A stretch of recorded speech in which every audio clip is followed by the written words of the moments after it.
Hail Varsity Radio Saturday morning show, presented by the Nebraska Lottery. Strap yourselves in. Here are your hosts, Chris Schmidt. Y'all don't even know he was a virgin until he's 28, and now, roll tide. And Mark Cranack. Time has come for someone to put his foot down. And that foot is me.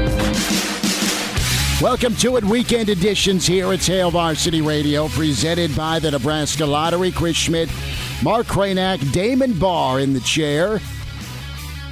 Hope you're doing all right. Lots to get into from Scott Frost's sit down with the World Herald and Journal-Star. Oh, my God. Yes. We are loaded so up. Much. He's got to fire the whole staff, otherwise they're not going to win any games. No. Right? No. Oh.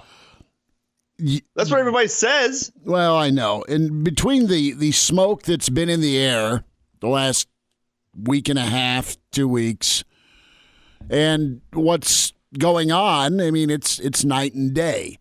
Can join us this morning if you want to chime in, 466-3776, 466-3776, 800-825-5865. Can email Chris at HailVarsity.com, Mark at HailVarsity.com, and find us and follow us on Twitter at Schmidt_radio, Chris Schmidt, at Mark Skurs for Mark Cranack, at Damon Barr with 2 R's for Damon. And you'll need to tweet into Damon because he had a karaoke party last night, Cranack. Oh, okay. What did you sing? He will get to that, but right now he's on his 7th cup of coffee because homeboy crawled in here, and I'm proud of him for doing it. I sometimes do Johnny Cash's Joe Pesci. Like in karaoke, Burns, the ring of fire. It sounds better when you're doing Joe. Lathered up. Yeah, I was going to say, you get a little whiskey going or maybe a beer or two, whatever you want to do. And was it red? Was it red wine last night, Damon? It was a Bush Apple kind of night. I have a case left over. A Bush Apple kind of night. Ew, I just threw up in my mouth a little. Bush Apple does not. Well, that just sounds like poor decisions in my college days. I'm sure it was good. So if we were to attach a flavor, Bush Apple. If we were to attach a flavor to the 2020 football season, what would it be? Would it be Bush Apple? That's like Bush, like cactus. Perhaps. There's some like thorns going down as you're drinking it. But, you power through, it can get the job done. Yeah. If you can just deal with, the thorns jamming into your throat on the way down. A lot of thorns to get rid of as it's time to do a little maintenance with Nebraska football. And listen, I have a lot of thoughts here on Scott Frost's sit down. And, I'm a bit surprised, but I don't have a problem with him standing pat with the 10 assistants. I mean, loyalty is a good thing, and loyalty can be taken too far. But I think he's betting on that staff. And above all, he is, I think, realizing and embracing that, you are the head coach for all facets of the football team. It only took 4 years to figure that out. Hey, it took me 2.5 to figure out I'm not a business major. All right, you didn't know that. Notice that title when you updated your LinkedIn. But put head coach next to it. It's different though, right? It shouldn't be, but it has been in his head coaching experience, right? Let's look it up on LinkedIn and just see. Scott Frost has updated his job status to head coach. That means all of football. That means paying attention to special teams. And that means delegating some of the play calling. And I don't know, other than it was kind of split the last 4 games when it comes to who was calling what. If we can that was interesting, right? Yeah, if we can zero down to, the plays that worked, or more of a ability to focus in on the power run side of things. To me, that's more of a Lubick staple, right? Just from some of his time at Washington and in that MO. So maybe Nebraska is tweaking and drifting towards, dare I say the I word, an identity on offense, and that'll mean Scott will know who's supposed to be out there on special teams. That'll mean ability to think a few steps ahead from a game management and just helping scheme things up. And the play sheet's awesome, and he loves that, and he's been really good at that in his career. And how hard will that be for him to take a few steps away? Now that he doesn't have veto power, Kranek, not that he can't make a decision, if it's 4th and 1, what do we do, coach? All those things, but it's just being more well-rounded. It's more mature. It's the CEO type, and if you want to be a play caller and do design and scheme up and recruit, and that's your love, then maybe you're a coordinator, not a head coach. Well, it's a really good way of putting it. And I think him putting it out there in those sit downs with World Herald and Journal Star. I mean, if nothing else, Scott Frost, I think, has proved to be pretty honest, almost to a fault in some ways, where he just kind of puts it out there. And sometimes you're like, maybe you shouldn't put it out there, but he just does it anyways.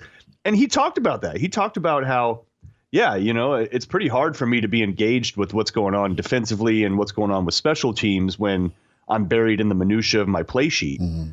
And we're all sitting there like, yes, that's not a fault. That's a reality. It's hard to serve so many masters. It just is.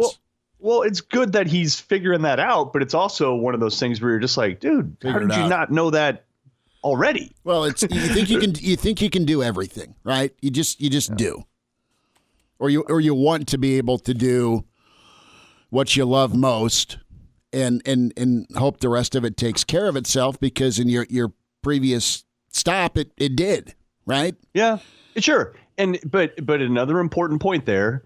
This isn't to throw stones. It's just facts. He has one winning season in 5 years. Mm-hmm. That winning season was an undefeated, amazing season. Very few people can say they've done it, but that's the facts, right? Just one. All the others were losing seasons, right? So it's not like his approach is beyond reproach, and to have the humility to understand that is good. And if nothing else, I think he has been humbled, and he's got to feel it too, because he's got to feel I don't know if it's pressure is the right word, but he said it, and Bill Moose said it, like, okay, it's year 4. Like, okay. Be in the conversation, not in 5th or 6th place. Yeah. I mean, it's 3 years in a row that Nebraska's finished 5th in its division. Mm-hmm. Let me ask you this, though, about those finishes. I mean, you are what your record says, and this isn't to blow smoke, but it's a legit question. As you look at 12 and 20, as you look at one-score losses, where are you at this morning after this sit-down, this hour-long Zoom call, all right, I'm going to relinquish some of my play-calling duties. I'm going to pay attention to more of what's going on. I'm standing by my guys. I've put out publicly that, Luke, you can be a quarterback, and we want you to be a quarterback. I've put out publicly that, you know what, maybe we need bigger wide receivers, and we can go towards more what we want to be on offense, right?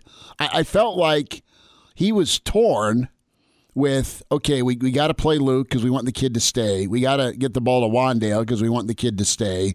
But, man, I want to do what I have done well, and that's run my offense, this Oregon template. And I'm also a guy that is pretty confident in what I am and what we should be. So you have all of those things swirling around, and the reality is you're losing to some teams that you have more talent than, and you're not playing clean enough football, and your own team has helped take yourself down in games, not just the opponent, right? So when we talk about competing for the West and you look at how they finished the last 3 years, you can see on one side of the coin where, yeah, they should be able to compete if they get things cleaned up. And they've been in enough ball games where if it would have bounced the other way, if they would have been better themselves, they're right there knocking on a door to be in contention for a West Division title towards the end of the season. That's not been the reality. But do you think they're that far away, or is it just too much? Too much. I don't either. And there's some feedback on so what do you mean compete for the West? What team are you? I get it. I see the shortcomings. I see the missteps. I see the mistakes, and I see the efficiency not being a consistent factor. I see the quarterback play not being consistent. And, this Nebraska football team is resembled by their quarterback play. You get some really great and you get some really terrible, and you don't get enough gray area, or you don't get enough lean towards just be good. Just be efficient. Yeah. And can you clean it up in one season with this schedule? I don't know. But you can be better, and if you have more attention and emphasis and importance placed on the little things, then you can absolutely pull off a season in a tough schedule in a brutal league, where you're right there. They have enough talent. Everyone down there at the stadium has a ton of ability. They just got to be better. And it kind of comes to them recognizing that, realizing that, and then executing that on along with the staff and along with the players themselves. And that can take on so many forms. And some of the feedback that you're seeing now on message boards, social media, and all that is, people want heads on stakes. Verduzco, dude, Austin, I'll say this. That's the easiest thing in the world, is to throw somebody under the bus and offer up your sacrificial lamb to the volcano. That happens too many damn times in coaching, and it's garbage. And I appreciate him, whether you think you need a new quarterback coach or not, whether you think you need a new pick a position coach, because everyone's got an opinion on it. The fact he said, you know what, dude, I'm staying with these guys. I brought them in. We're going to be better together. The easy thing is to start firing. So I appreciate him standing up, and let's all work it out together. And if we go down, we're going to go down our way. Mm-hmm. And I hope they don't. I really hope that they get it figured out, because these guys are talented at what they do. It's not just come together for them. Yeah, and we all don't know. I mean, it's easy to sit here and say, well, if you hire, let's see, if you get Muschamp as D coordinator, right? I mean, you can go all-star list of, but listen, your defense wasn't the problem last year except for one game.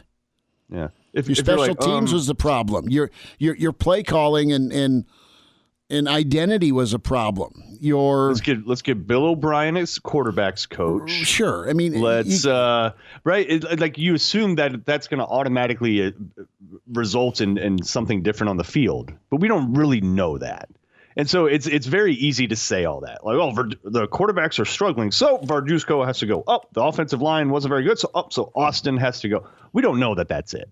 We just don't, and we would not even be talking about it in any way, shape, or form if the results were different. If Martinez, for instance, cut his turnovers in half, would anybody be talking about Verduzco? No. Mm-mm. If the offensive line was a bit more stable and you could run the ball a little, right?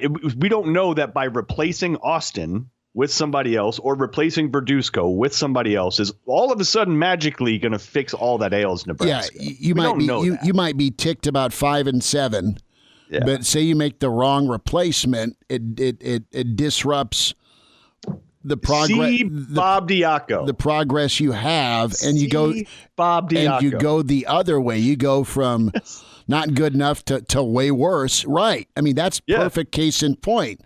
Insert Bob Diaco. Yeah, Banker did a really pretty good job when he was here, All right, and there's a lot of good adjustments Banker made in the second half of games. The last 9-win season Nebraska had, where teams didn't do crap in the second half scoring against the Nebraska defense. They'd get 17 or 20 in the first half, and then that was it. Okay, it's never that simple. No, and look from the get-go. And if we rewind 4 years and keep ourselves honest on it, I think most people were in agreement at that time. Stability is super important for this program. Super, super important. You need stability, right? And so when that was announced and when Frost came in, we all felt pretty good because we're like, okay, look, he's bringing his entire staff over. Who does that? Nobody does that. Wow, that's a good continuity stability play right there. He's sticking with that plan. And if nothing else, I feel like he has always had a plan for everything. Doesn't mean all those plans always work, but I feel like he's always had it. There is a plan. There is a plan for strength and conditioning. There is a plan for what they want to do on offense. There is a plan for how they wanted to do COVID protocols. There is right. It doesn't seem like they leave a whole lot to chance, and he's sticking with that plan. And you know what? He's the one that's getting paid the $5-6 million to make that decision. Let him. If it doesn't work, it doesn't work. And we'll all know it. We'll all see the results. But I don't think we're going to be sitting there in week 6 or week 7 being like, if they had only gotten rid of Verduzco, right, brought in, it's not even going to be a topic. No one's even going to care. Well, this is just us nitpicking, right? Like trying to sort of fix it, but we don't know. You know what the reality of this too is. I think the frustration is, okay, year one was year one. You had momentum at the end of year one. Year two, you had expectations, and you weren't used to that, and you didn't finish some games, okay? So you didn't have the penalty issues per se in year two that you had in year three, but you still had special teams issue, and that's the giant zit here, okay? Because special teams has been an issue, and it's gotten worse. Your offensive scoring output has gone from 30 a game to 23 a game, and I honestly believe this. He's had to recruit. He's had to on the fly kind of learn at this level where you're across the sideline. You've got really talented staffs and really entrenched head coaches, okay? And it's been an adjustment period while you're transitioning. And by the way, you're supposed to make this thing happen. Now, as boss, and I think some of the realist fan base realizes that it's going to be, a 4 or 5 year process. And there's that mantra, judge him after year 5, not after year 3. And I get a little bit of that. You just want to see a little bit cleaner football.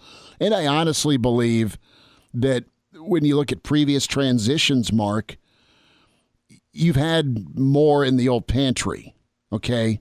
And these are your guys. Your job's to coach them up. They need to look like they know how to play football and be better and not make mistakes. But I honestly think he's had to really go to work, and you're seeing it on the offensive and defensive lines, go to work with that infusion of talent, right? Now, you're waiting on some of the skill spots to get better. Find a running back or two, settle on one, get the receivers going, not lose your best players on offense the last 2 off seasons. I mean, all of those things are for sure talking points and objections, but I just don't think we know how deep the water was. And I know it's year 4 and shut up about it, but I think that's part of this reality as well, honestly, because you had better starting points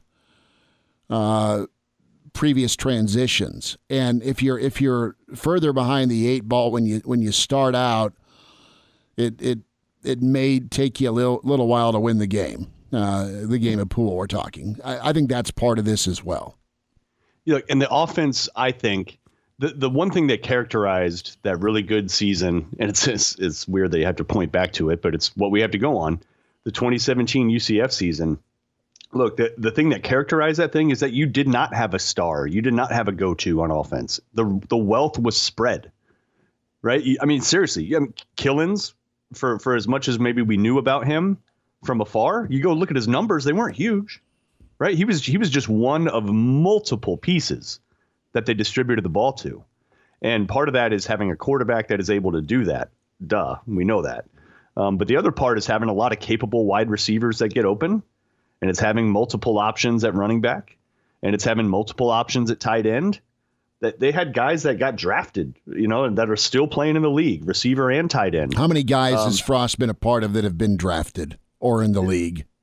Well, but I'm saying that team did, right? But their numbers, those weren't 1,000-yard guys. They just weren't. They didn't put up giant numbers because by virtue of the offense, they spread it really well, right? And so that's your charge. That's what you have to figure out. How do you do that? How do you get more receivers involved, more running backs involved, more tight ends involved? I think we saw that a little bit with tight end this year. But that's ultimately where they have to get. And the silver lining, although it's not good that he left at all, but with Wandale leaving, it did feel like a crutch, right? It just, oh God, Mills can't go in. Let's skip over everybody else on the depth chart and put Wandale in at running back so he gets his touches. But Kranak, here's the question. What's happening where the best option is your 5'9", 180-pound guy? Is he really good? Yeah. Is he dynamic? Yes. Did he look good running out of the pistol? Hell yeah. Can he take poundings like that consecutive weeks? No. Mm-mm. And he shouldn't have to because he's a slot guy, right? Yeah. He should have been one of multiple options, not option 1, 2, and 3. Right. And that's what he became. So where is the development? And I get it. It's been a funky COVID year, with practice and reps and why couldn't you turn to somebody else to run the football if Mills's knee was dinged?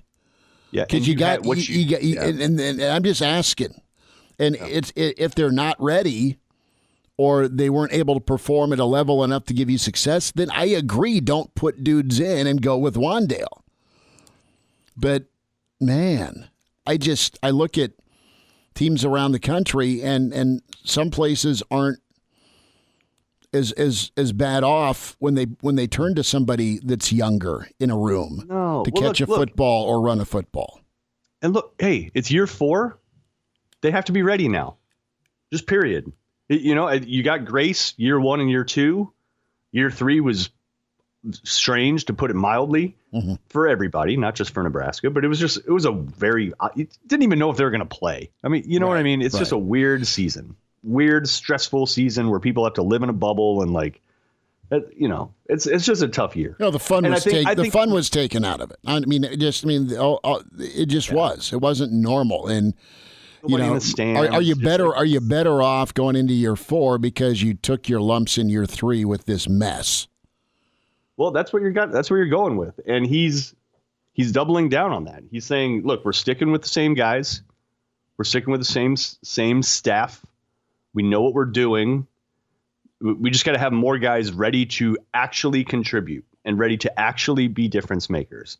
And if that means Verduzco is the one that's helping them do that, and Austin's the one that's helping them do that, and Lubick and Chenander, and just insert coach here, we don't know. We're not in practice. Nobody knows. You can't, right? Everybody sees the results on the field, but you don't know what's behind all that. You don't know attitudes. You don't know work habits. None of that stuff. We just don't know. So give him a chance to do it. That was part of the deal with bringing him in the first place. Give this guy carte blanche. Frost, please come save this program. That was his calling. That was what everybody expected of him. Like, please come in, stabilize, and save this program. Do whatever you got to do. But do it in 3 years, damn it. Yeah, we're backing up the Brinks truck. We're going to pay you top dollar. Please do it. Now, it's year 4. It is time to earn it. And he knows it. Bill Moose knows it. Bill Moose was playing it close to the vest this whole time. Remember all the controversy about him saying, well, I just hope we get to a bowl game. Well, 2 Everybody's years ago, like, oh, come on. He's got a pretty good gauge on what's really going on down there with expectations and reality. But they pulled no punches. Both he and Frost are on record because they understand it. They get it. They know it's time to put up. Mm-hmm. It's time to put up, man. They both admitted it. They're just like, look, it's time to start contending for our part of the division. Absolutely. That's the expectation. We have a rewind coming up. Good old Mike Ekeler, special teams guru down at North Texas. He's normal. He's awesome. He is. We get some Will Compton and Dominican Sue and Levante David stories shortly. We need a couple more minutes, Damon. Is that all right on Luke McCaffrey here? So the other part of this sit down yesterday, if for whatever reason, and I'm not saying there's going to be, and I don't think there will be now that Frost has come out and said, I'm not changing my staff. Well, now if somebody on staff leaves, it's on that person on the staff that didn't want to be a part of this.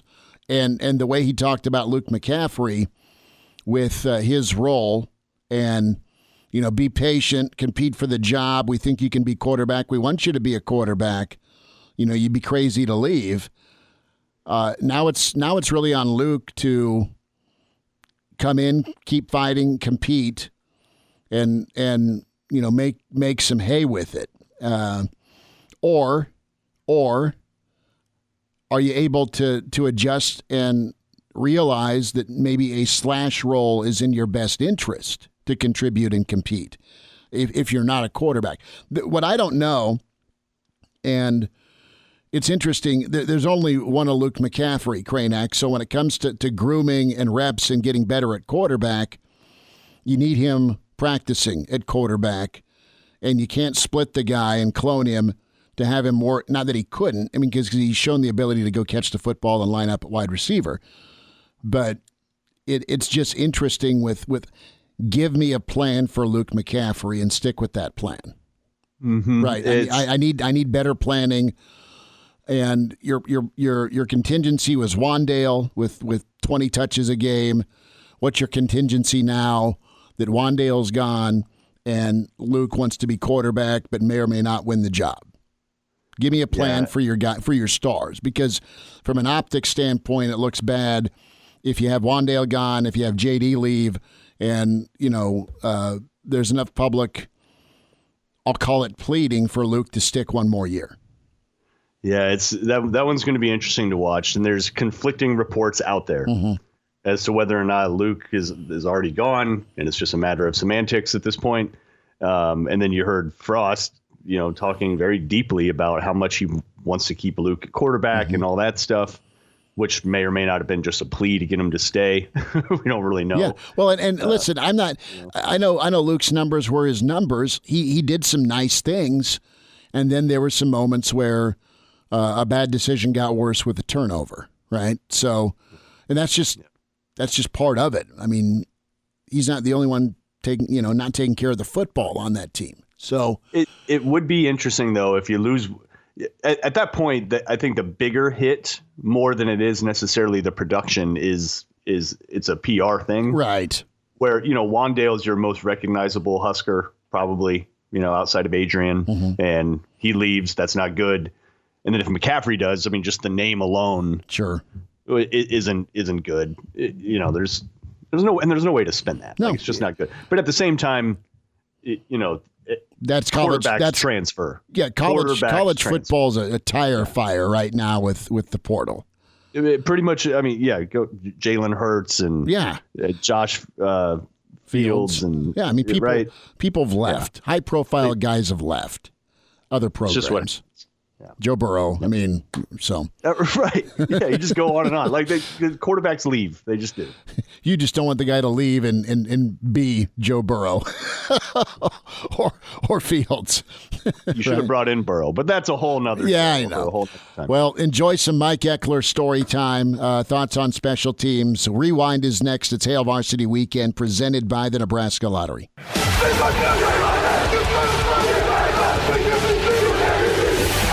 back with Hail Varsity Radio, presented by the Nebraska Lottery, with Chris Schmidt and Mark Cranack. Back into it. It's Hail Varsity Radio, presented by the Nebraska Lottery. Big Nebraska weekend. A lot of former Huskers getting ready to go in Green Bay with Tampa. Of course, Levante David and Ndamukong Suh and Khalil Davis, a man that was part of Nebraska football and has done a great job as special teams coordinator with North Texas and different stops around the college football world. Mike Ekeler back with us. Coach, it's been a long time. How you doing? Well, I've been touring the country, so I've been doing great. Hey, you say a few stops. That's pretty generous. hey, the stops are impressive, though. I mean, the years at Nebraska were big time. Indiana, SC, Georgia, Carolina, down in Lawrence with Coach Miles, and now back at North Texas. And Coach, I want to start off with the topic of special teams. It's been a discussion point for Nebraska as they're looking for help in special teams. And I'm interested in your thoughts with when you kind of got bit by that special teams bug, so to speak, because it's something that's been a focus with all of your stops and your units have been so good. When did that kind of get ingrained to you, just your love for special teams? Well, I've always loved it. I mean, it started when I played at Kansas State. I mean, that was my role, special teams captain with Coach Snyder. But, you know, it really started as a coach when I was out at Southern Cal. John Baxter, I think, is one of the best to ever coach special teams, was our special teams coordinator. And we won 10 games. We were 10-3, and our coaching staff got fired. Mm-hmm. And Bax could not find a job. And I'm sitting there going, this is the best special teams coordinator in ball. Guy can't find a damn job. And so then I went to Georgia as linebackers coach and defensive special teams coordinator, and took all the things that I've learned, you know, from different coaches over the years. And I'll never forget, I stood in that meeting, first team meeting at Georgia, and stood up, and they had the worst punt return in the country the year before. And I said, hey, guys, I said, here's the deal. I said, we're going to lead the country in punt returns. And I said, if you want to be an All-American punt returner, stand up. Two guys stood up, a guy by the name of Todd Gurley and Isaiah McKenzie. Isaiah McKenzie was some 5'7", 155-pound true freshman. Well, he led the country and had 5 returns for touchdowns in 2 years, and just did an awesome job. And we flipped that around. And so anyway, I think it's a lot of it is just when I went there, just really got heavily involved in running the units. And then after that, first year we went 10-3, second year we went 10-3, and Coach Rick gets fired. And so we're all looking for a job again. Had a chance to stay in the SEC as a special teams coordinator and linebackers, and I'm sitting there. The reason I didn't do it is because of John Baxter. Mm-hmm. Going, wait a minute, this guy, the best in the business out there, he couldn't find a job. Why would I want to go down that road? Mm-hmm. So I took a defensive coordinator job at North Texas, which was a great situation. Well, fast forward, they added the 10th coach a couple years later. And that's when I thought, all right, now people are focusing and hiring special teams coordinators. And that's when I made the move. Mike Ekeler's with us, Hail Varsity Radio, special teams coordinator, linebacker coach, North Texas, and former assistant at Nebraska. I'll get into your thoughts here on some of the Huskers playing Sunday in a moment. Is it hard, as you've been coaching now at the D1 level and Power 5 and G5 level for 13, 14 years, and your history speaks for itself with some really awesome Kansas State teams? Is it harder to get buy-in from kids now to want to be great on special teams? What's your selling point? I know you just talked about that meeting room with Todd Gurley, all right? But when it comes to getting buy-in from special teams, is it difficult? No, shoot, Kids have not changed. Everybody wants to say, "Oh man, kids have changed." No, they haven't. their influences have changed in social media and things like that. But kids are kids. They want to be taught. They want to be developed, and they want to be challenged. And once you get kids to understand, they have about 0% chance of going to the next level if they're not great special teams players. If they have, when the scout looks at them, they're looking at a receiver and saying, all right, what is his special teams value? Is he a returner? Is he a gunner? Is he, that's one of the first questions scouts ask. What special teams has this guy played on his freshman year, sophomore year, junior year, and so forth? And so it's easy. I mean, that part's easy. Coach, some linebackers that have done really well at the next level that you brought to Lincoln, Levante David and Ndamukong Suh. Of course, Suh down on the defensive line, Will Compton, really good career in the NFL. Take me through your time with Levante, and he's already in his 9th year at Tampa, and I've had enough times that I've had a chance to speak with Levante in college and in the pros, that just a good dude, super humble, amazing ball player. But tell me his story about how you guys got him to Lincoln and just what you've been able to smile about after Nebraska, his job and the work he does in the NFL. Well, he obviously came out of Fort Scott Junior College. Yeah. Went down there, watched him play in the Junior College National Championship game against Cam Newton in Berlin College. I think he had about 18 tackles in that game, and you obviously love what you see there. But I wasn't totally sure until he came on his official visit. And when he came on his official visit, we sat in my office and went through different coverage concepts and different schemes, and the guy was so sharp. I mean, he knew everything. And I just remember meeting with him for about an hour, and I walked right into Bo's office and said, "Hey, Bo, watch this." And I quizzed him right in front of Bo, and Bo was like, "Yeah, that's our guy." That's impressive. With Levante, how were you able to connect with him? You connected with football, obviously, but Levante is a guy that came from an amazing high school in Miami, ended up at Fort Scott, and then, when it comes to Nebraska, how much competition was there for him? He had 2 offers. He had Nebraska and he had South Florida. Okay. So 2 offers, and obviously Nebraska's name, and he connected with you guys too, obviously. Yeah, and at the time his girlfriend was going to South Florida. I mean, they were working it pretty hard, and Jim Leavitt was the head coach, and he had gotten Jason Pierre-Paul and some other great ones, and so I mean it was the whether or not he wanted to go back to Florida, or he wanted to play in the Big 12. And ultimately, he chose to play in the Big 12, which we're very thankful for. And Mike Ekeler's with us, Hail Varsity Radio, with Levante. Your ability to work with him, with Levante, what stands out as you think about his time in Nebraska? Obviously, the stats are there, but just from a personality, from an impact, what did he leave at Nebraska, in your opinion? I've never seen a guy more focused than Levante David, ever. And when he was at practice, he used to stand. I used to turn around, and I'd always bump into him if he wasn't in, because he was like legitimately standing on my doggone heels. and he was so focused, so into it, and wanted to know everything inside out, front and back. And that's the thing that to this day that I'll always appreciate about Levante is his attitude, his competitiveness, and his focus. What's your takeaway with his NFL career? I mean, we were talking yesterday with the Hall of Fame and Levante and Ndamukong Suh.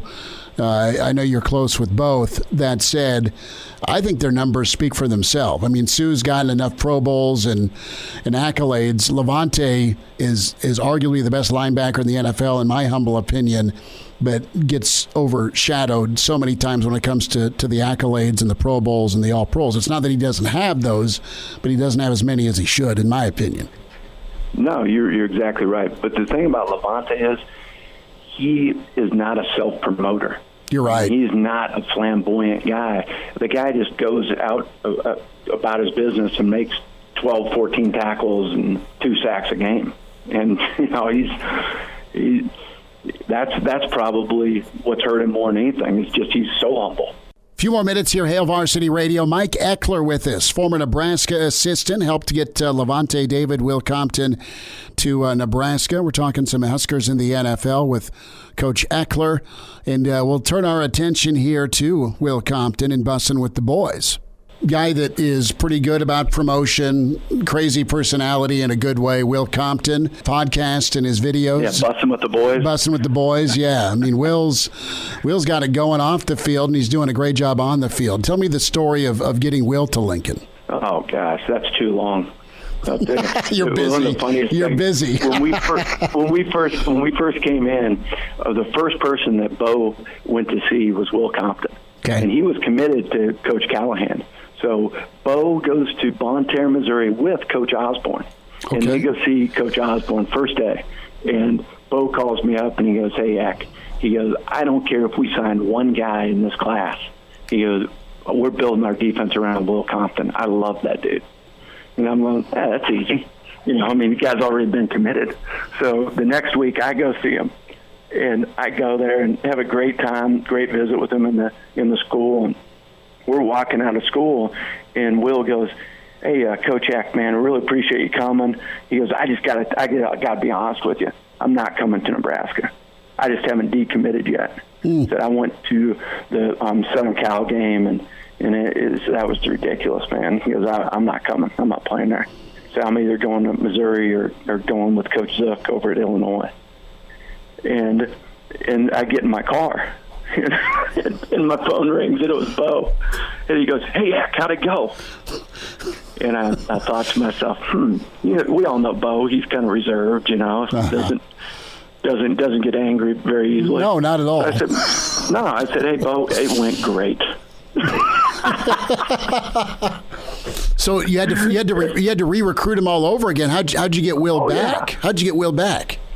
Oh, yeah. I think it was a tattoo. I think that pushed him over the edge. Well, folks may have heard of it. So did you fake? I know the story, but my audience may or may not remember. What did you do? Is it your right or left bicep? It was my right bicep. Before we got, we had one last chance on a Sunday. We went and flew the entire defensive staff over to Bonne Terre, Missouri. And before we left Lincoln, I went to a tattoo parlor and got a 2-week temporary tattoo with skull and crossbones on it and Compton in Old English below it. And we were there for probably 4 hours at the house, and I invited his best friend over and his girlfriend. I mean, we had a blast. And before we're leaving, I said, "Hey, Will," I said, "I got a little something here to remind me for the rest of my life, every time I look in the mirror, if you don't come to the University of Nebraska, you're making the biggest mistake of your life." And I pulled up my shirt, and his dad is just a classic. His dad gets out of his lazy, he goes, "Boy, that's a tattoo I'm getting right there." And the rest, as they say, that's awesome. That's awesome. So 2 days later, I'm walking through the airport in Omaha, and my phone rings, and it's Will, and it was the day he was going to make his decision. And he goes, "Coach Eck, man, I freaking, I love you, man, and I appreciate you recruiting me, and you guys just getting here and busting it hard." And he goes, "But I want to let you know I'm gonna go to Illinois." And I'm standing there, and I said, "Well, man, Will, that kills me, man." He goes, "I'm messing with you. I'm coming to Nebraska." That's pretty good. So what was his reaction? I just got the phone with Bo. Bo told me to mess with you.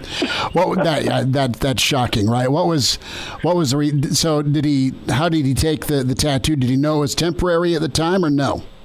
No, I didn't tell him that. Mike Ekeler. To this day, though, that guy, he is a classic. Yeah. He's awesome. I love that guy. And Coach Ekeler's with us, Hail Varsity Radio. Coach, we'll let you get out, but I thought about Sue. Do you have a Sue recollection other than? Yeah. Sue has freakish superhuman strength. And one of the funniest things, and people remember that Texas game, the Big 12 championship game, where you tell a defensive lineman, you can't serve two guys. Just put your hands on one guy, right? So, because some guys will try and put their hands on two guys. And Sue can serve two guys. He legitimately picked up their left guard and their left tackle, one in each hand, and had them off the ground. So Sue defies that one rule.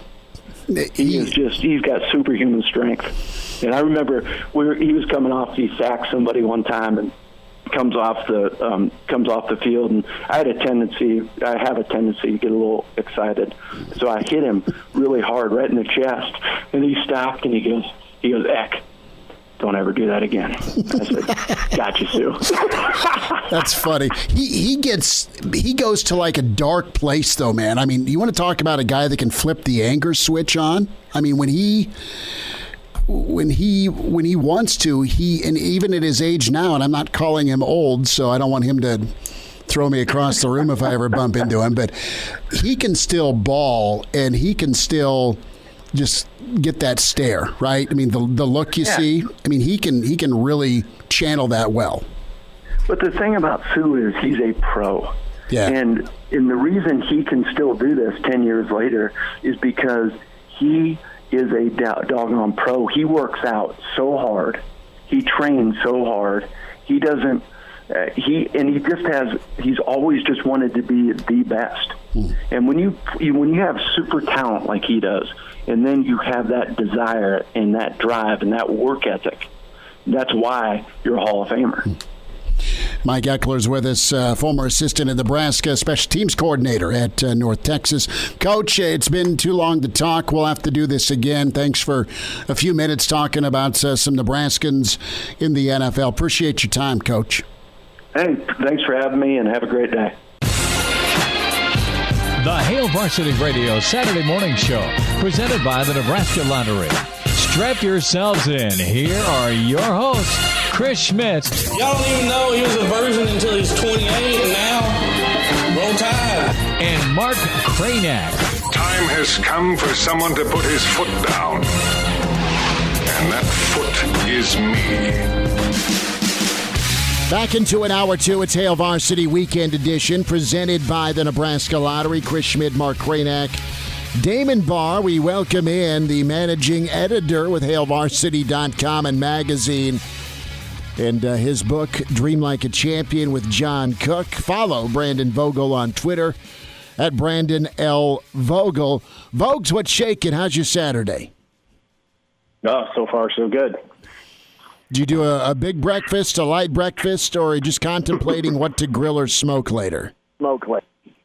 Yeah, just a coffee breakfast so far. I've never done intermittent fasting, but when I really take a step back and think about it, I usually do because I'm bad about eating breakfast.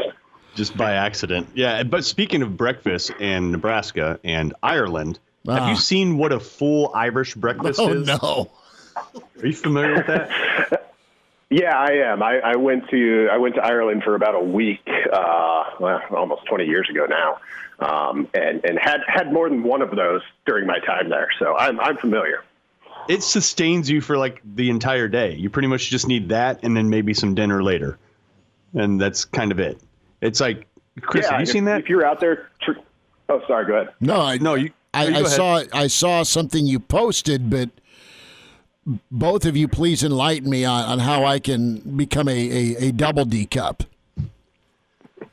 It's a little bit of everything. You got sausage, soda bread, eggs, baked beans. Is there a tomato? Baked beans? Yeah. Yes. Usually a charred tomato. It's like a half a tomato that's charred. You got baked beans. You got it's called pudding, but it's actually like blood sausage. Ooh. Right? And then a rasher of bacon. A rasher. How much is a rasher of bacon? Well, it's just a different cut, so it's a more circular kind of bacon. Okay. Yeah. Wow. Yeah. Speaking of breakfast, sorry, I'm hungry. I'm trying to think about if Nebraska is going to go to Ireland. I wonder when we'll find that out. By the way, any word on that? What is? I mean, that's all vaccine based. right? Like, but they have to call off the dogs at some point. Like, I would think, March would be the latest you can make that call? What do you think? Yeah, I think so. It seems like everybody kind of expects that game to be moved, but no official word. But you're right. Like, that was a big deal. And for people that already have tickets booked or were thinking about it, my parents were in that spot. They were going to try and go to that game, and you've just kind of been waiting for months and months to find out, well, would you be able to go? And now we're at a point where is the game still on? So I would think here in the next month or two, I think you're right. That's probably an accurate timeline for that. Krainak, are you going to be able to deal with the fact there may be no Hail Varsity Roadshow in Ireland? No, I'm not. No. In fact, I think we should just do it anyways, even if the game isn't there. How about I get you a spot on the Uncle Andy RV headed down to Norman? Well, that's possible. Is it amphibious? We don't know. Depends on if we find water or not. I mean, if it's amphibious, we can just take it to Dublin. It's just, it's a thought. Let's go to football here. But thank you for the Irish breakfast taunting. Vogue's special teams, the analyst role will be another swing at that plate, at the plate for going that route. What's your reaction to not going full-time special teams and saying, look, we're going to handle this again, but better with an analyst? Yeah, well, you have to have an opening to go full-time special teams, and Frost revealed that that's not the way they're going to go. So I guess that's the big thing. I think you can handle this with an analyst's role, but it really, this is a top-down, detail-driven thing. An analyst can come in and help you. I don't think an analyst comes in and quote unquote fixes your woes. Special teams is a lot about caring and doing the dirty work. It's a lot about depth, and Nebraska kind of hasn't been. I hate to use this term all the time, but hasn't been as buttoned up as it needs to be. And special teams is the first place you see that. Just not having punts go where you want them to go. I mean, so much of special teams, not so much, but a good portion of special teams has just been removed with the kickoff rules. And you can try and, be really aggressive there. And I think Nebraska did, particularly in kickoff. And it worked sometimes. It didn't work sometimes. They gave up a lot of field position by hanging those punts high and short to avoid some pretty good kick returners. So there's a lot there. I think you can do it with an analyst role, but really it puts the impetus on the full-time coaches that are there to really just dial that part of the game in. Brandon, what did you make of, Frost went on record with the two major daily papers in Nebraska. I think it was yesterday. And, more or less in there, he said something I'm paraphrasing, but said something to the effect of, yeah, he's talking about play calling duties and how how Matt Lubick helped with some play calling in the second half of the year. And Frost more or less just admits straight away, hey, it's hard to manage the entire team when I'm lost in the minutia of the play sheet and I'm, so focused on the next play call, et cetera. I mean, what did you make of, I guess, that overall realization in year three? And what do you think that portends for Nebraska here in the coming year?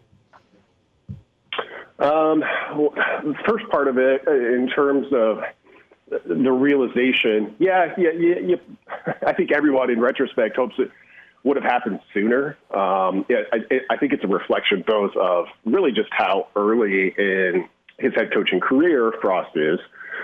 I also think it's a little bit of, he was kind of the up-and-coming offensive mind for a long time. Really, being on those Oregon staffs, you got to absorb a lot. But then when he took over offensive coordinator duties, and they didn't miss a beat post Chip Kelly, burnished his resume quite a bit. And then obviously At UCF, you saw immediate results. So I think it could be tough to be like, hey, this is what I do, and I think I'm really good at it, and there's a lot of evidence that I'm pretty good at it. It could be hard to give that up. So, if that's slowly shifting in year 4, that's probably a good development overall. In terms of the impact for 2021, we'll see, I guess. I don't know. This kind of struck me as a thing that comes out in these kind of off-season interviews and then becomes a touch point and gets talked through for the entire off-season. And the real impact, I'd be surprised if it's that much. I mean, if this was kind of the loose setup over the last 4 games, the game people hated from a play calling perspective more than any was Minnesota, which was in those last 4 games. So what do? I don't know. It felt like more of a talking point than a real actual change, but who knows until we get to see them back on the field. Brandon Vogel's with us, HailVarsity.com and magazine managing editor at Brandon L. Vogel on Twitter. Frost going to stand pat with his 10-man full-time assistants. We touched on that decision when it comes to the special team side, but what's your reaction? I mean, and that's, the rumor mill's been going full bore here for weeks, right? And this guy's leaving, this guy's getting shifted. Well, no, none of that's happening. The full-time crew's sticking around.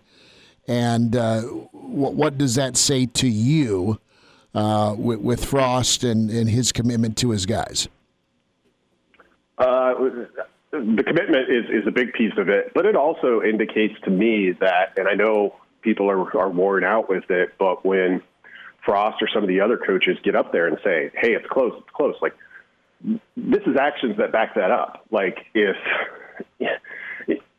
they felt like there was a coach, offense or defense, that kind of wasn't pulling their weight, wasn't getting it done, then yeah, you gotta make a change, or you end up sometimes this happens because you're Tom Herman going into this season, and the boosters are getting angry, and you can feel the heat on the back of your neck, and you switch out coordinators, which Texas did, and it's kind of your last card to play. Either it works and everybody gets happier, or it doesn't work and you're done. So to stick with it, it goes a little bit, I guess, contrary to a lot of what's out there with the fan base. But so many of these things, like Wandale transferring, any of this stuff, it's hard to know what share the assistants take in that. That stuff's all behind closed doors. So for me, mostly it was hey, we bet pretty big on ourselves, and we have a lot at stake here, and we're doubling down. One thing that Coach Frost said, this is a quote, when asked about what he has learned as, just by being a head coach in Nebraska, what has he learned? Kind of a broad-based question. And part of that response was, quote, maybe what surprised me was the depth and amount of things that have to be dealt with here compared to the other place. A lot in there. What's your reaction to that?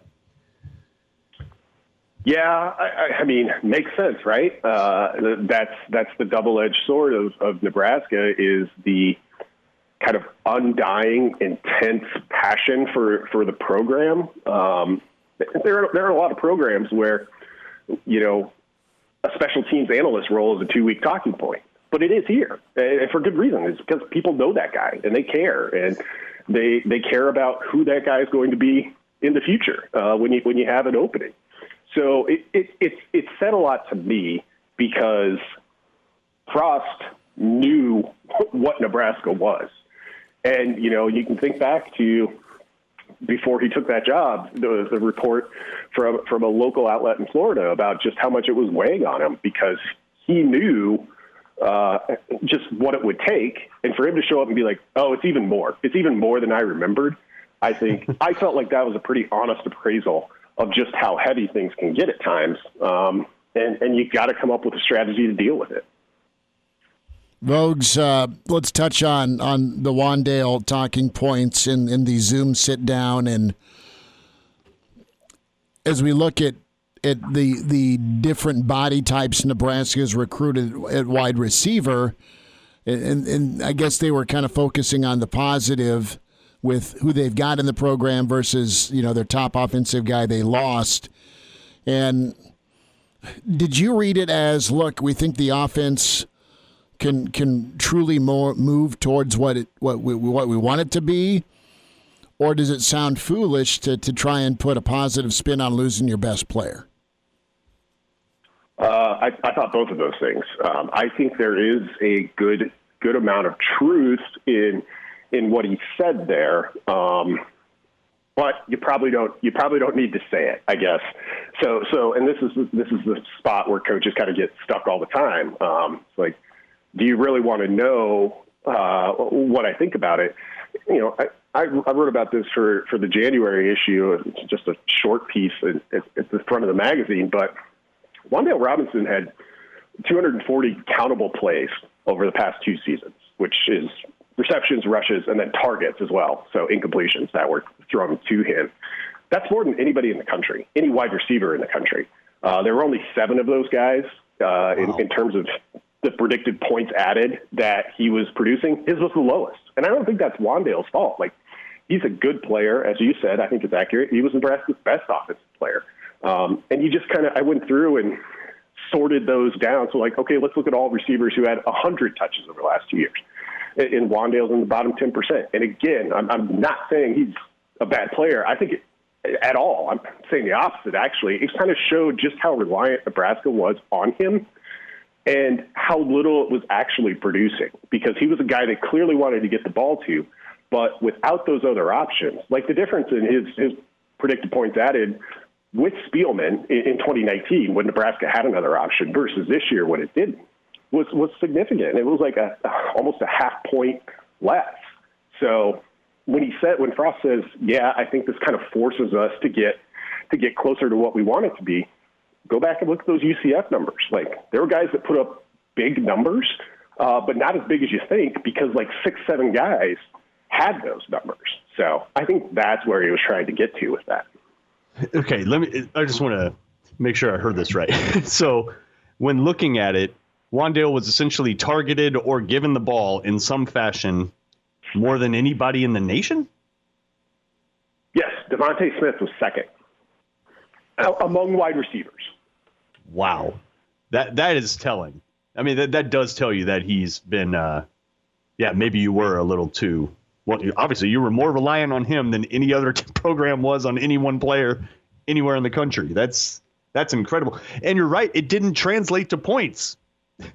Right? He didn't, for all of his talents and everything. And this is less of a knock on him and probably more just overall philosophy on offense and play design. And, you can go on, but for it to only yield a handful of touchdowns, I mean, that's equally shocking. That's unbelievable.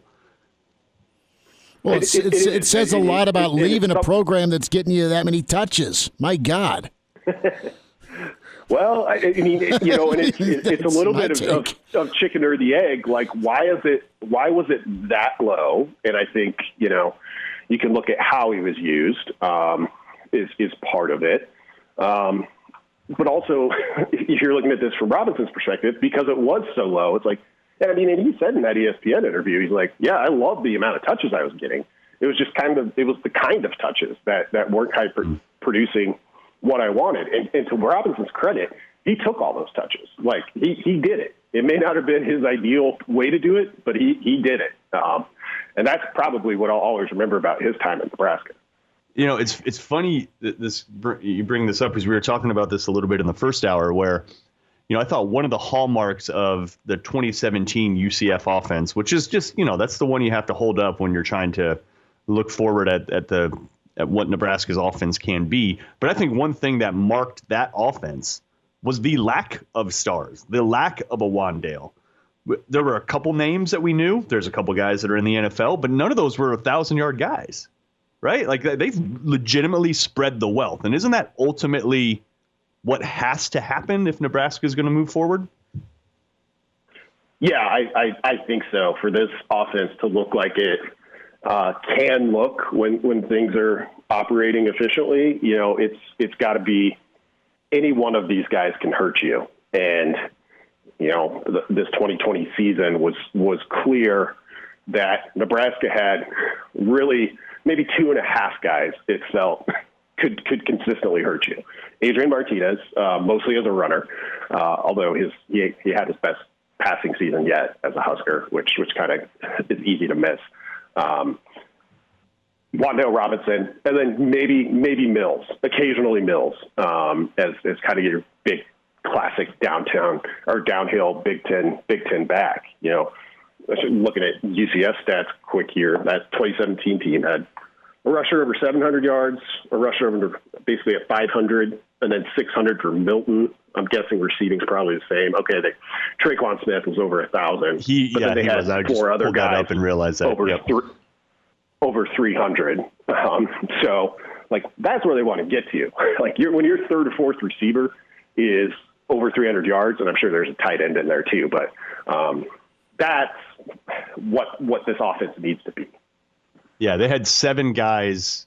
Let's see, actually more than 7 guys. It looks like 8 guys that had double-digit receptions, and they had looks like 10 that were over 100 yards total for the year. So yeah, they spread it around. Meanwhile, Nebraska has just been obviously more so than any program in America. Wandale. It's maybe it will force some things. Do you think it actually will, though? Yeah. Right? Do you think it will, or do you think Nebraska looks for a new crutch? There's kind of no ready options on the roster that we know of so far. I guess maybe it's hard to say, but based on his FCS production, Toure might be that option. But you're trying to get to a point where in the old NCAA football game where you've recruited really well for 4 years, and you're just you're playing video game football. You call the play, see which one's open, and go there. And that's how you make a defense consistently wrong, rather than it's 3rd and 5. You know where the ball's going, because our best chance of picking this up sits over there with the guy in the number 1 jersey who you've been paying attention to all game. Can I just throw this stat in here real quick again, or not again, but this is pretty interesting too. Out of their rushing statistics, you had Killins, you had Mackenzie Milton at quarterback, you had Otis Anderson, Taj McGowan. Those were the primary ball carriers. On average, nobody averaged double-digit carries. Nobody. Well, that's fine and all well and good when you've got that many dudes to get the ball to, and you can't bear down as a defense and stop Wandale or try and shut down JD or focus on the quarterback. But part of the criticism last year, to go the other way with it, Vogues wants your take, Kranak wants your take, was the lack of commitment. Because how many times did people bitch and moan about Mills not touching the football enough? I mean, if you have a guy to go to in the run game, I mean, you had a nice career high total to go out the door against Rutgers. You had, 19 totes or something along those lines against Wisconsin. Those are the 2 running games you think of with Mills and the downhill attack. But then you're lined up against Minnesota, right? And health probably played a factor into this. But the point of it is there was criticism and armchair prognostication about why aren't you leaning on a guy that can do damage against a suspect defense in the run game? I mean, that's the other side of that. I'm all for spreading the wealth and stretching a defense and being not predictable or unpredictable. But if you got a guy to get lathered up and it can work, I just as soon kind of lean on that guy. Yeah, we had a pretty lengthy staff debate about Mills and his usage just in the Hail Varsity Slack channel about a week ago. And there's 2 sides to this argument, and I don't know which one is right, but I know which side I come down on. And so Mills averaged as many carries per game this year as Travis Etienne. So there's been so much focus, I think, on the amount of carries That's he's got. crazy. The frequency. Wow. The frequency when the real culprit, of course, is still like productivity. So there are the games like Rutgers where 25 carries, 7.6 yards a carry. Is that because Mills got more? Or is it because it was Rutgers? You know, against Northwestern, he had 19 carries for 60 yards. And, you know, those games where his carries crept up above 15 are kind of hit or miss. There's some really, really good games in there. And the overall average, if you just limit it to, you know, 16 or more carries or whatever, looks pretty good. But it was really, I mean, that Wisconsin game was doing a lot of work there because you got a handful of games where he was under 3.5 yards per carry. So I think it all comes down to, like, you get 12 carries, but 2 of them or 3 of them go for 18, 19, 20 yards. All of a sudden you're a lot happier than when everything's going for 4 yards and you're only getting 12. And what if I told you, too, stats are interesting because Nebraska was the number 2 rushing offense in the Big Ten this year. But nobody's happy. Doesn't feel like it. Right. And a lot of that, of course, off-schedule quarterback runs, you know, as you dive deeper into the numbers. But pretty incredible. I think if you polled many fans and asked them where did Nebraska finish rushing the ball, very few people would come up with second place. Yeah, it's one of those things, like, when things don't work, like, everyone, and I certainly include myself in this, starts going out there trying to look for potential solutions. And maybe running the ball more often is one of those. Like, I think where you really could get into something for Nebraska is dialing down the share of QB runs and finding more runs for running backs. And it might end up, you may end up running the ball the same number of times. It's just how you're doing it. And I think that can make a pretty big difference. Brandon Vogel's with us, HailVarsity.com and magazine. Vogues, before we say goodbye, some thoughts on Nebraska's volleyball win last night?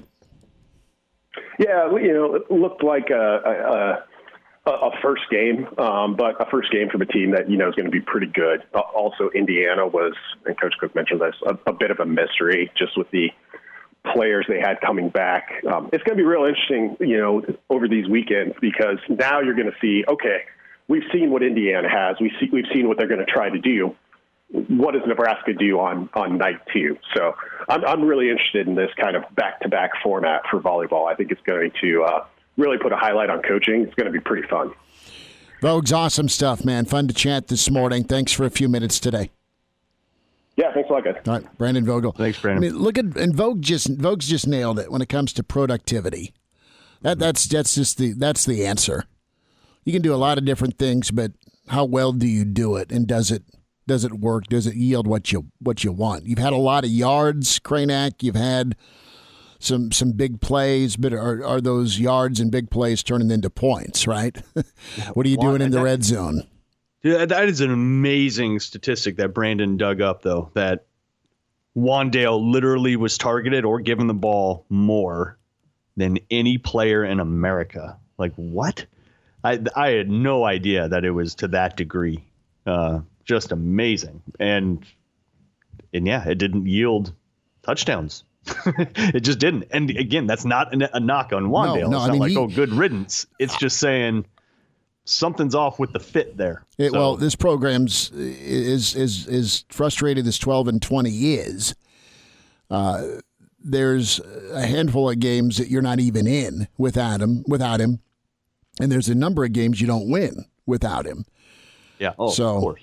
He was, and for a guy to just say, look, man, the fit isn't right and walk away from that. He might not be wrong. Well, no. Again, it comes for down. For all parties. It comes down might be good for everybody. It comes down to having a plan. So we'll check in with the Iron Horse. Gary Sharp's on the way. Weekend edition. It's Hail Varsity, presented by the Nebraska Lottery. Early to rise with Hail Varsity Radio, the voice of Husker Nation. Here's Chris Schmidt and Mark Kranek.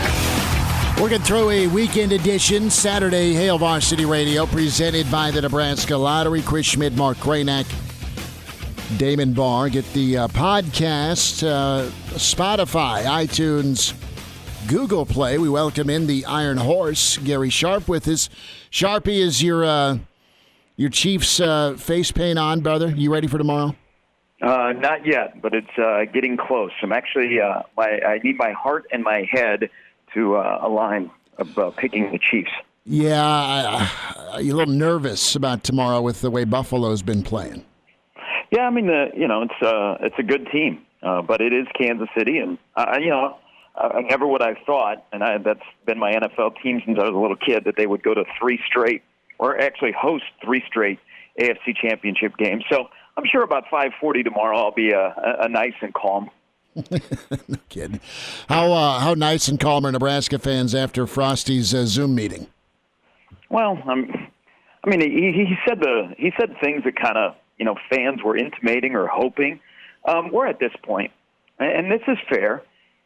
Year 4 has to be more, and you can say all the right things and go through spring ball and get good positive messages and guys say they're making progress.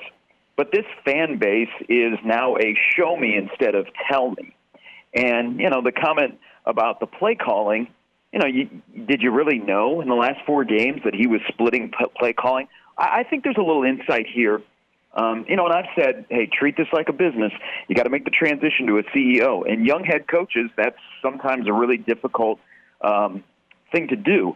But I think he stepped back and took a look at his program, and probably people have been in his ear that he trusts their opinion on maybe some tweaks to do that will help the overall operation. And you heard a little bit of that yesterday, but I hope it sticks when you get into the heat of the battle in the middle of the season and things aren't going well. But now we just kind of wait until the season unfolds to see what kind of changes these are. I think the most telling one is him going to be more involved with Adrian Martinez. Yeah, that's one of them. And there had been a lot of talk, like, if Verduzco's gone, they're going to bring in somebody else. They're going to bring in a special teams, full-time guy.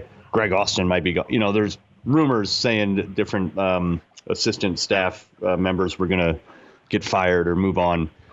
At least as of now, that is not happening as we sit here today, per Coach Frost. Should we even care about that? Right? Like, should we care about whether or not he, like, for instance, Jonathan Rutledge, he's probably the only special teams analyst that any fan can name by name. Like, nobody knows who is special team. Name another special teams analyst. Put it that way. Those aren't household names, but Jonathan Rutledge is here. And now he's out. What I'm saying is, should we even care how he mixes the ingredients? That's a fair question. I think what's important is stability. I think when you're going into year 4, and everybody knows that Nebraska, bare minimum, has to go to a bowl game, or this isn't working, is you want to get a head start, and you don't want to all of a sudden have to be, and still things are a little bit awkward and weird with the COVID-19 and stuff, that you may not have a normal off season, is you want some stability. And I think that's a big part of why there is no shakeup. I think guys are just going to be asked to do their job better, whether they're a player, or whether wearing a helmet or wearing a headset. I think, to answer your question, Mark, behind the scenes, I don't think we should care. However they get to the end product. What we're all concerned about and are going to watch is, what does the product on Saturdays look like? Does it look good enough that you can say there is progress being made and they're headed in the right direction? At the end of the day, that is all that matters. Whatever happens behind the scenes in cooking it up before you put it out there for everybody to consume, do what you do and do what you do best. And if that's what it is, then we're going to see a result on Saturday. Gary Sharp's with us, Hail Varsity Radio Weekend Edition. Sharpie, I want to go back to the quarterback work from Coach Frost with Adrian, and what you just said. What's the product look like on Saturday? In your opinion, how can Coach Frost help the quarterback position get more stabilized? What will he be able to do with more involvement? Well, I think from the aspect of, I played quarterback here. I know what the fishbowl is like. This is what I see. Do you see the same thing? I think in just sharing stuff about what Saturdays look like. The technical part, I don't know if Scott will step over Mario to do that. But clearly, the quarterback position from the technique part has not gotten any better. So I think this is a good sign that Scott's going to step in. And you know what? He should. He's a former quarterback that has played here. And to sit down with his quarterbacks and walk them through the scenarios and the different things they can do. And you know what? If it becomes a technical conversation and the head coach is involved, that's for the better. I think, you know what? You got a point now. 3 years, 12-20. You can't be complaining, oh, don't step on my toes, don't come into my space and coach what I'm coaching. No. Everybody as a whole, 10 full-time assistants, have to do their job. And, you know, some do their job better than others. That they're all in it for the same reason. They all want to win football games, and they must win football games. And if that means the head coach is more involved in a position that he is really, really familiar with, and he knows this offense better than anybody else, and he can help the quarterbacks on a possession-to-possession basis or on a day-to-day basis, I am all for it. The more the merrier, and you have to check your ego at the door if you're the certain position coach that all of a sudden somebody else is waiting in to offer a tip or two. Gary Sharp with us on Hail Varsity Radio. Brandon, with this last segment, brought something up that I did not realize. I don't know if you had heard this at all, but Wan'Dale was essentially targeted or given the ball more than any player in America last year. Like, what? More than anybody. But it didn't translate to touchdowns. That's not a knock on him. It's just, obvious. Could there be something to what Frost said about, hey, maybe our offense can be more what we want it to be, which is a very strange statement to make. I get that. But when you're so reliant on one person and then those aren't turning into points, might there be something there, a little silver lining? Well, I think that there's two things there, and you can go either way. You can spin it either way. He was first among usage rates among Power 5 guys. I think there was a guy from Boise State that was number one overall in all of college football, but Wan'Dale was number one in the Power 5. Yeah. You've got a talent that you can use. Did you rely too much on him, thinking that he could bail you out? Were you forced to use a lot more of Wan'Dale Robinson because guys around him weren't as good? So you can go a bunch of different ways with that. I did not like his response to Wan'Dale Robinson and his role in the offense. He's not here anymore. We know how important he was. We know how much he was utilized. You move on from that. You don't need to reference him. But I do think that it does open up the offense a little bit, and it forces you to be a little bit more creative in saying, oh boy, we got this guy that we're gonna give the ball to, we're gonna find the way to get him the ball, and he's gonna erase some mistakes for us. You don't have that guy now. So that puts the onus on you on a schematic side or other players that are gonna get that role. But I never sensed from his teammates or anybody like that they were offended that Wan'Dale Robinson was getting the ball a lot. I wouldn't go there. I would cease any discussion about Wan'Dale Robinson anymore. And I would just move on. He's at Kentucky. He's not in your program. You like some of the weapons you have. Now work on utilizing them.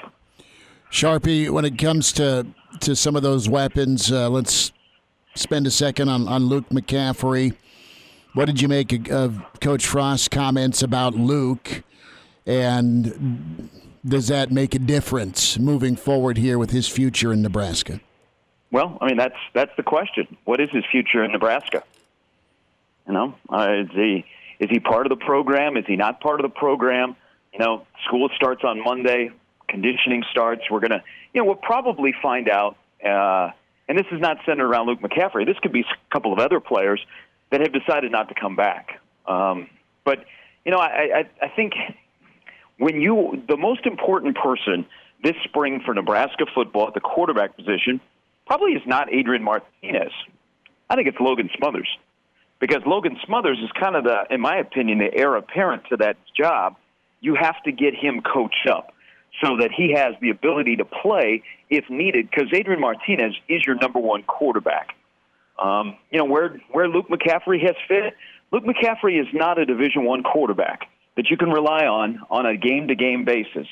And he's somebody who is a multi-purpose athlete that you can use, that I just don't think you can win with him at quarterback full-time.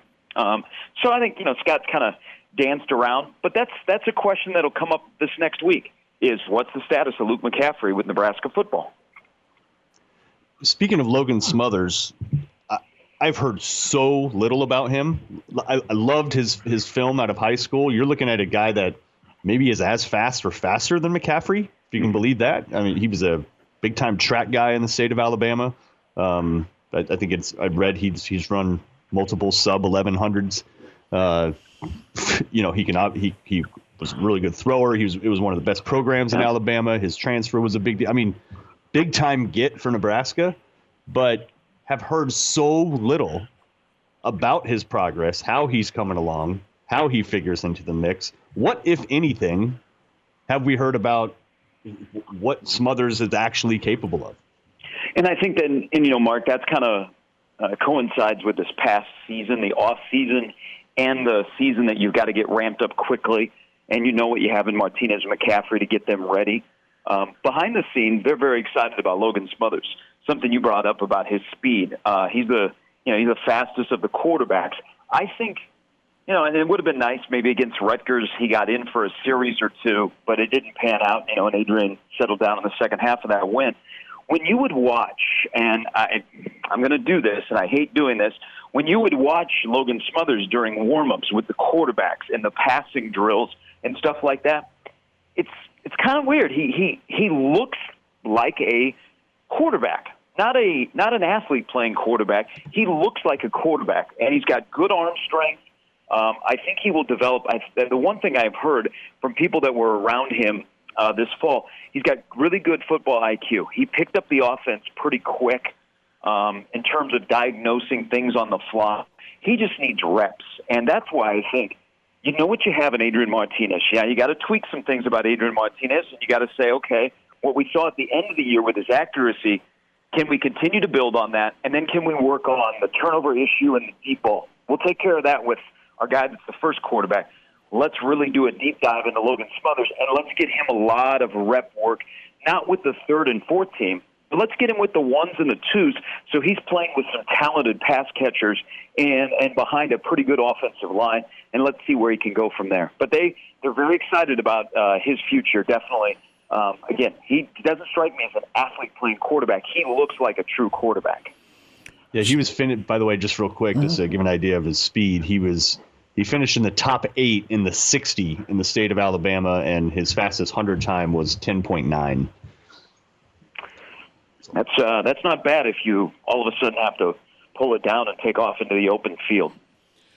Sharpie, I want to go to the running game, and we spent some time last week on step. But as you look at that room, is it really now just about development and guys getting comfortable, getting more reps, being able to come in? Is it more about a decision and a plan with a back or two to be used? I mean, where do you gauge the ability in that running back room when we look at on paper and stars and recruiting versus on-field production? Does Nebraska have guys in that room that can run the football at a Big Ten level moving forward if Nebraska drifts towards more of a power run game? Well, I do believe that. And I kind of have given a COVID pass to the running back room. Okay. Savion Morrison had injuries and COVID, and you had guys that were banged up. But they never really had, until the Rutgers game, a breakout game by a running back. And the guy that had that game is no longer here. It's a room that has a lot of intriguing talent, but it's really kind of unknown. Even Marquise Stepp, is he a running back in that room, or is he running back one? I think there's talent there. I really like Gabe Ervin, and I'm even more excited about him that he came in early. So he's going to get to go through winter conditioning. He's going to go through spring ball. So he will get indoctrinated into college football. But there's the questions of, where is Ramir Johnson? I think Ramir Johnson could be a really, really good player. Does Ramir Johnson become the Duck R guy? And thus you have Tompkins, and you have Scott, and you have Morrison, and you have Ervin, and you have Stepp that are in that backfield. They'll have to make some decisions on guys in the spring about what their role is. I know they really like Marvin Scott. Yeah, body types and style. Yes. I'll take Savion Morrison and Gabe Ervin. I think those are the two. Yeah. Well, I'm excited to see Savion Morrison. I wish we would have seen him this season. I think those are two guys, as you alluded to, Mark, that they really, really like. But there's some guys that, they're looking at the pecking order. I think that'll be a fierce competition during the spring. And maybe Nebraska's not done upgrading that position if something falls into their lap. But right now, that's a running back room that is unproven, but I think has good enough talent that doesn't have a true number one, but has at least 2 or 3 guys that can work well with you in November. I mean, Stepp is definitely a Big Ten November running back that'll go north and south. Gary Sharp's with us, Hail Varsity Radio. Sharpie, we'll get you out of here on this. Thanks for jumping on this morning. As we put a close to some of Scott's comments here with play calling and, of course, sticking with his assistants. And finally, the comment by Bill Moose and Scott Frost about competing in the West. Some fans are reacting with, well, look where you finished. Why are you talking about winning the West? The other side of it is if things would have been a little bit more clean, you have a few more wins, be it turnovers or penalties. What do you make of both men, Frost and Moose, saying, yeah, the time is now? I think that's the feel, right, but could it be a reality? I mean, how far away is Nebraska in your opinion? Well, I don't know. That's a wide open question because you haven't proven that you can take care of the little mistakes and the little details, and I think you do take care of those. Then there's probably a win or two there. I look at this schedule as a great opportunity for Nebraska to change the narrative or the narrative to be written after 4 years on this football program. It's an opportunity, but it's a sense of urgency. I like this. We're in January. People are saying it's go time. There isn't no more, all right, we got to add another recruiting class. We got to develop. No, it's go time. There's now going into 4 years of football. Let's see good football. And I think most importantly, guys, we all understand that winning is hard. And especially at a place like Nebraska that is, they're stuck in neutral. We just want consistency. Consistency from Saturday to Saturday. You beat the teams you're supposed to beat. Those toss-up games, you go 500. And maybe 1 out of every 3 games that you're an underdog, you win that football game. Just consistency from week to week in all 3 phases. And then I think then the program can stabilize and make that next big step towards winning the West. But you've got to fix those 3 phases of the game to get consistency, to take care of yourself, and don't shoot yourself in the foot. And then you can start to move forward. Amen. That's about right. Get a consistent Saturday and start stacking some of those. And the bare minimum, there is no ifs, ands, or buts. You got to go to a bowl game. Mm-hmm. And you know what? If you looked at the schedule right now in January, you would look and go, 6 wins? Yeah, I'll take it. But that's the bare minimum for 21. All right, I need a lock or a prediction on Tampa and Green Bay before you say out. I like Green Bay a lot. Tampa has beaten an XFL quarterback, and they beat Drew Brees, who had his worst postseason game. I like Green Bay at home. Aaron Rodgers is a quarterback in the cold, and they're playing really, really well. Offensively, Green Bay is really good, but I know a lot of people sentimentally will be for the Bucs because of David and Sue. But I like the Packers and the Chiefs in the Super Bowl. All right, Sharp, you have a good weekend, man. Thanks for the time. Thanks as always, guys. See you, man. Gary Sharp with us, Hail Varsity Radio Weekend Edition. Podcast will be posted up. The interviews on demand, ESPNLincoln.com. Craynack, are you firing up a full day of NFL tomorrow then? Of course.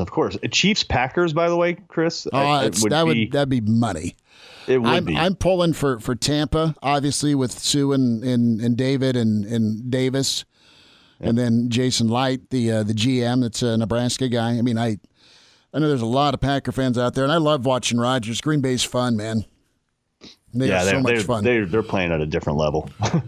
They just are. But if it's Chiefs Packers, like everybody's Twitter timelines are, I mean, especially around here, like those have to be there have to be more Chiefs and Packers fans here than any other NFL teams, right? Like, no, there is. Well, there's a lot of Nebraska ties to the Bills too. A lot of ex-Huskers that are heading down to Arrowhead.